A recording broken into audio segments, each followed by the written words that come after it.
village of Amokwa wasn't always ruled by fear. Once our people lived in peace. We were farmers, hunters, and traders. Life was simple, but it was always ours. Then everything changed when King Eze Udo rose to power. At first, his reign seemed just like any other. He was firm but fair. But slowly he changed. It started with the small things: higher taxes on our crops, longer work hours in the field. Then came the whisper about his obsession with taking more wives. My name is Nnamdi. I was born in Amokwa and I lived there all my life. My wife, Ifunanya, and I had been married for 3 years. She was my world. We didn't have much, but we were happy. But lately, something had been hanging over us. A darkness we couldn't escape. The king's guard has started appearing in the village more often. They would walk through the markets, their eyes scanning every woman they saw, searching for beauty that could please the king. Once they had passed by Ifunanya, their gaze lingered on her for too long. It made my skin crawl. I tried to act like everything was fine. I told myself they wouldn't come for us. After all, there were many women in the village, and maybe Ifunanya would go unnoticed. But the fear was there, deep inside me, and I knew it was inside her too. Every knock at the door, every unexpected visit from a neighbor made our hearts race. We were waiting every day for the moment they would come. That moment came on a hot evening in the dry season. The sun had set, but the heat still clung to the air.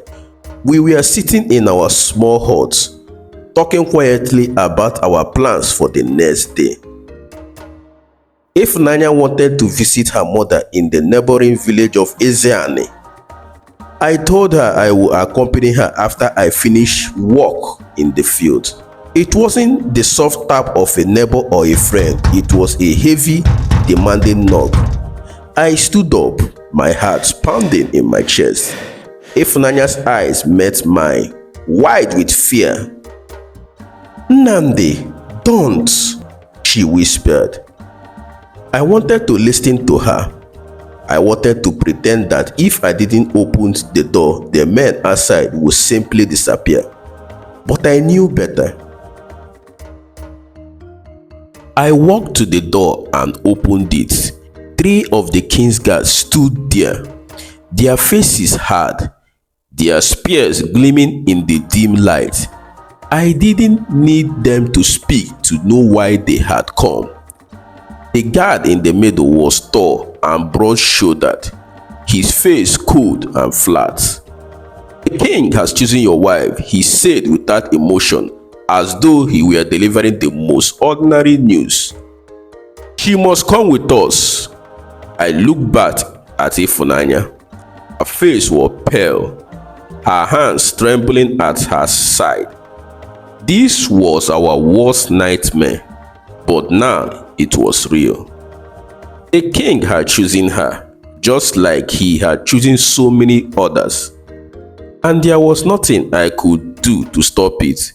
Or was there? I turned back to the guards, my hand clenching into fist at my side. "No," I said, my voice barely above a whisper. I wasn't even sure if I had really spoken, but the guard held me. His eyes narrowed and he stepped closer. "What did you say?" I swallowed hard, my throat dry. "No," I repeated, loud but louder this time. "You have no right to take her. She is my wife," I said. The guard's lips twisted into a cruel smile. "The king has every right," he said. "Step aside or you will pay the price." I knew what the price was. I had seen it happen before.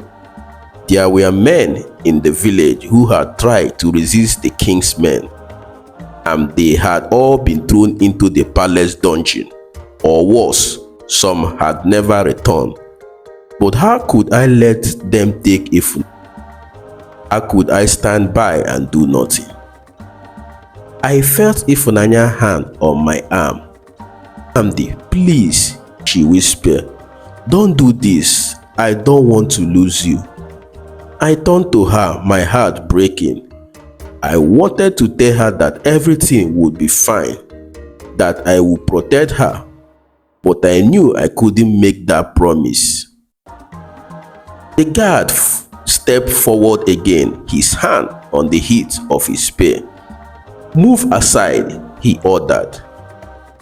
"This is your last warning." I stood my ground.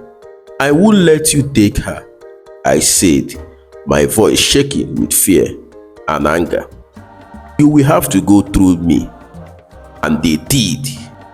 The guards moved quickly.